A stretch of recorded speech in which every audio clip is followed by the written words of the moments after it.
Well, now that we've talked about developmental coordination disorder, I think it's important to talk about bilateral coordination and integration, because that's something that we're going to be seeing, right, and struggles with, and to really understand what it means to be coordinated and integrating yourself bilaterally.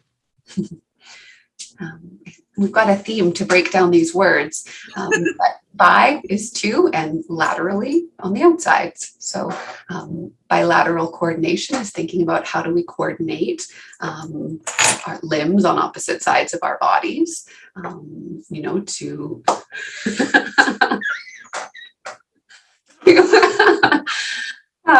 to work together. And bilateral coordination is, we think about symmetrical and asymmetrical is another way to kind of break down these tasks. So, if I'm going to hug somebody, I'm lifting up both of my arms at the same time and I'm squeezing, maybe not exactly in sync, but in synchronicity. It's the same motor plan that I'm doing.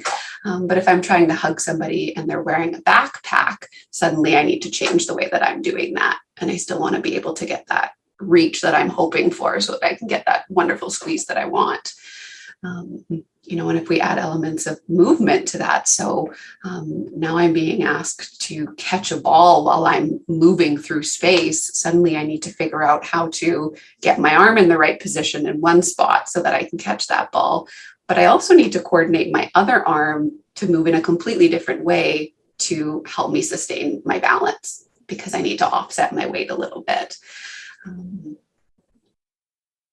Yeah, like, can you walk and chew gum, right? Doing two things at once that require the muscle movement, but being able to do them and think about them at the same time, right? Or pat your head and rub your tummy and then switching up, right?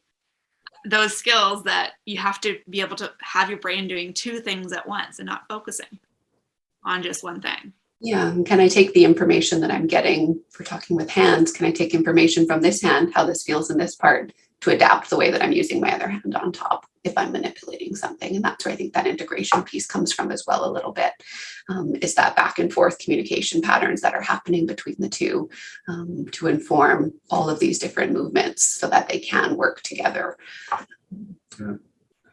Yeah, it's that feedback loop that's tweaking it just a bit. Yeah,